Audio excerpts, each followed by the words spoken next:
WebAssign 8, Question 1, Part C.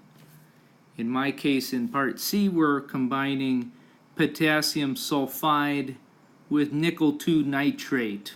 Let's see what happens with that one.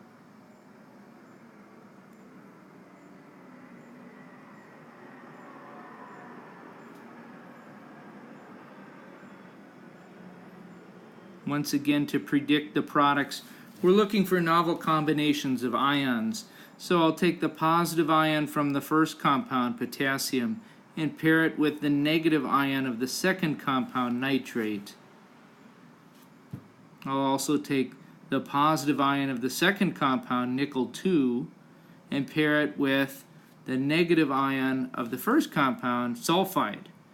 Notice that nickel ion is a +2, and I know that because of the subscript 2 for nitrate, that it was needed in order to balance charge. And similarly for sulfide, it's a 2- charge because I needed 2 potassium ions to balance out its charge in potassium sulfide. So we have a +2 ion and a -2 ion. They combine to form ions with implied subscripts of 1 and 1 because the 2+ and the 2- cancel out. So we've got nicely written formulas. Now let's think about what's aqueous and what might not be aqueous. Automatically, reactants are aqueous. The question stem says so. If you look up at the question stem up here, they give you AQs. And furthermore, the substances couldn't mix if they weren't dissolved. So it's like an automatic. The reactants are aqueous. Now the products, this is where it gets interesting. Potassium nitrate, by both Rule 1 and Rule 2 of the solubility rules, should be aqueous. That is, those two rules do reinforce each other. For the nickel sulfide, here's an interesting one. If you look down to Rule 6 of the solubility rules, it says sulfide salts are not soluble. So we're going to get an S there, solid, S for solid. So that is going to be a precipitation. That means that we do have a reaction. It's not going to be a non-reaction. In order to finish this balanced molecular equation, we've got to add a coefficient in front of the K2NO3 just to make ions balance out. So now we have a nicely written balanced molecular equation. Let's move on to the complete ionic equation. Remember that anything that is both strong and aqueous will get broken apart in the complete ionic equation. Every single substance in this equation is an ionic compound or a salt, and therefore is a strong electrolyte.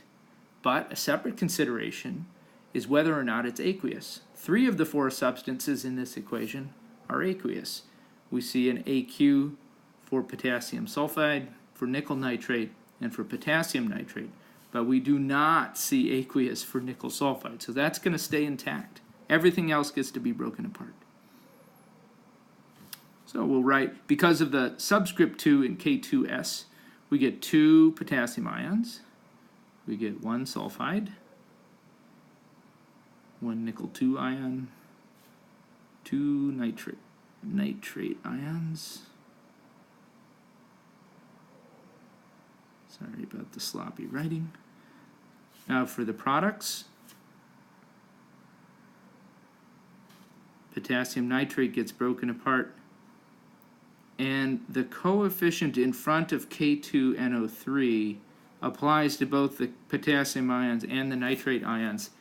Hence, we put this coefficient in front of nitrate. And lastly, the nickel sulfide stays intact. I'm going to put a subscript S behind it just to remind us that that is a solid. Other species in this complete ionic equation, I didn't bother writing states of matter behind because actually it gets very tedious. Assume aqueous unless otherwise noted. Okay, now to cross things out. If there's an exact match on both sides of the equation, both in terms of the formula and the charge of a species, then it can cross out. We see that for both potassium ions and nitrate ions. That then brings us to the net ionic equation, which would include anything that hasn't already been written, or hasn't already been crossed out, which would be sulfide ion, nickel 2 ion, and the intact salt nickel sulfide.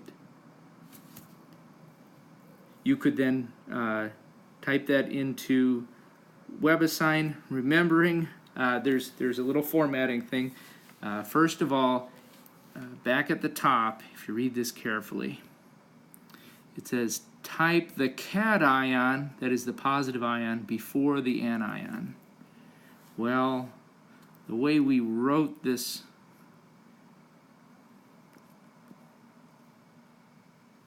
was with the negatively charged ion, the sulfide ion, before the positively charged ion. So all we need to do is switch that up. So nickel 2 plus sulfide yields nickel sulfide salt. That wouldn't make a difference if you were taking a test or a quiz, but because WebAssign is looking for inputs in a specific order, it does matter. The other formatting thing, which is a bit annoying, they want listed out any coefficient 1. So you would want to write out a 1 and then the formula Ni2 plus, and then a 1 before the formula S2 minus, and then a 1 before NiS in order to click submit and get all your points. See you in part D.